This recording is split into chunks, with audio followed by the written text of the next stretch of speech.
When hiring a UX designer, one thing you should ask yourself is, have they used your product? Too often I see that hiring a UX designer is little more to do with what I like to call superficial traits than the trait of how they actually used your product. So for example, a UX designer who was hired by a finance company, have they ever used a financial product or used that financial product? In my case, I'm a UX designer who does web design, and I dabble in a little bit of no-code app building.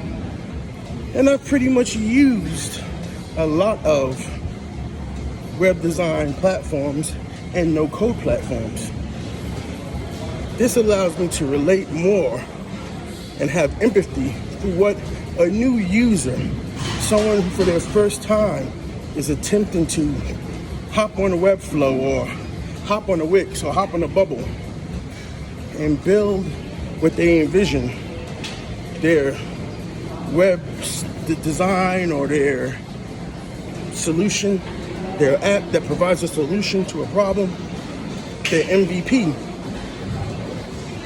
By being familiar with the product as a UX designer, I can better relate to what they're going to experience and design the experience that would be most favorable to what their intentions are. I'm on a treadmill, getting some workouts in today. Even though it's Friday, it's my off day, but this stuff really gets addicting after a while. So, when hiring a UX designer, the first thing you should ask is, have they used your product? I swear, and I always live by this, UX designers at Netflix don't watch Netflix. I don't know what they watch. Maybe they don't watch movies in that way.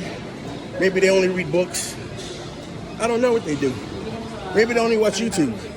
But I know that UX designers at Netflix don't watch or use Netflix. I'm pretty sure about that because I watch a lot of Netflix. And there's no way you can watch Netflix and watch it the way that they have it set up. It's very complicated. I'm not going to bore you with all the specifications and the technical jargons that we use to explain why it's so difficult to use Netflix.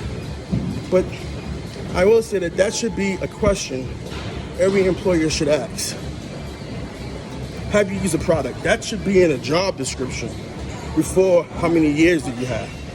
Because this is not rocket science. With the right training and the right mentoring, everyone can do UX if you understand what UX really is.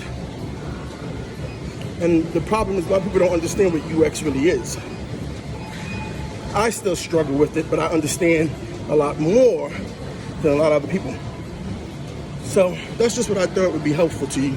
If you're hiring for a UX person, make sure to ask them how they use a product that they're going to be working for. And if they haven't, they're probably not going to be a good fit for you because they can't emphasize with what the user is going to be experiencing. Even though I've been many years using a lot of no-code platforms, I still struggle. Sometimes the interface is so ambiguous, it's discouraging to me. It's over my head. And I'm a pretty intelligent fellow, so when something's over my head, I know it. And I'm just like, forget it, I'm turned off, you know? But I think building better products with empathy for the user will result in companies not having to rely on that free tier as much and will indoctrinate users right into what they envision them to do, become paid subscribers. All right, that's all I got for today, guys. Talk to you soon. Peace. Get the rest of my workout in.